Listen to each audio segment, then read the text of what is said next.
I'm not even sure how many people are gonna watch this or not, but we're gonna see how it goes. Um, I'm just gonna just document whatever I model. I did model this plane right here. Don't remember what it's particularly called. But you all know what it is. Um, I'm pretty proud of it. There's some things that I could work on. Uh, some paintworks. Some of these shiny parts right here are the where the glue left a stain when my fingers were not quite the best. It held together pretty well. I think the particular model wasn't the best holding together. As you can see, the tail tail wings there pretty crooked. I tried fixing them, but it was about as straight as I could get it. But I think for a first model, it didn't go too bad. I didn't put any primer on it, so I think as far as painting goes, it couldn't be improved on. This next model I'm working on,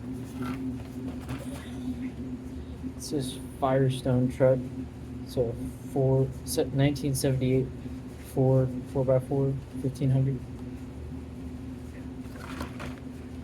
Man,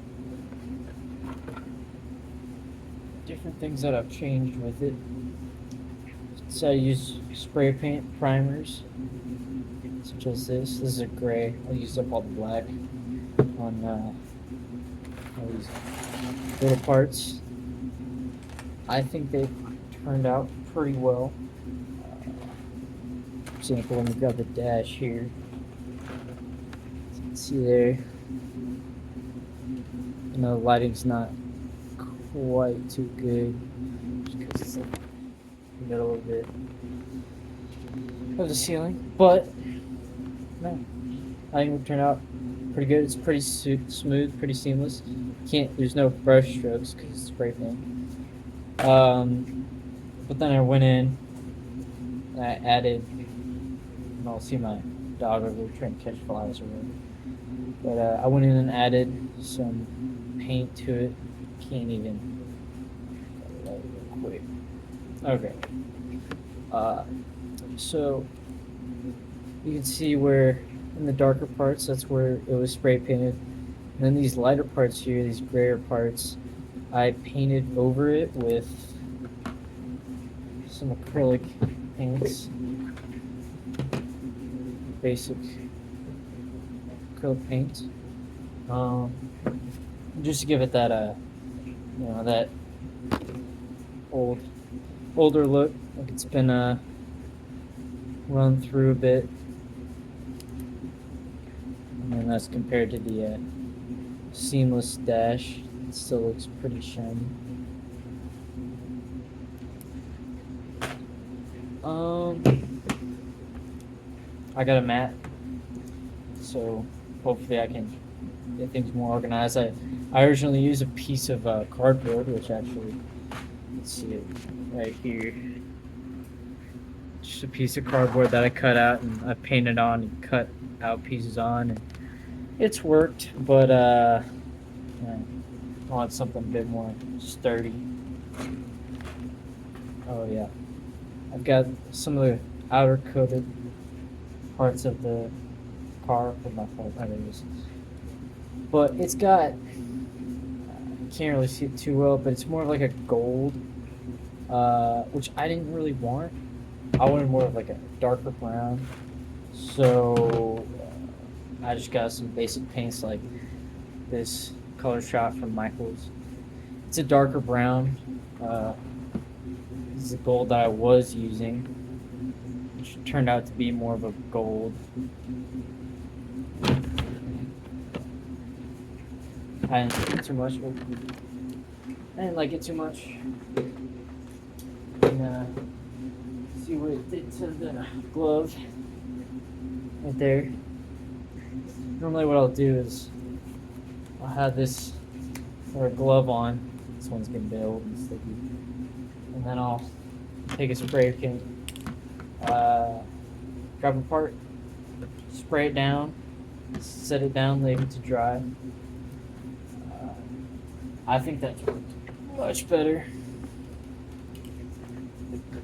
than just, you know, painting the entire thing with paint brushes, which, as I mentioned before, you know, you can see the brush strokes, kind of, maybe. Yeah. It doesn't look the best, and it's time consuming. With spray paint, you know, gets the job done a bit faster. I run through a lot of it more, but uh, I think the trade-off is pretty good. Right now, on the back to the truck or whatever, as I'm skipping over my setup, I've got finished this front page right here. Grab the engine here.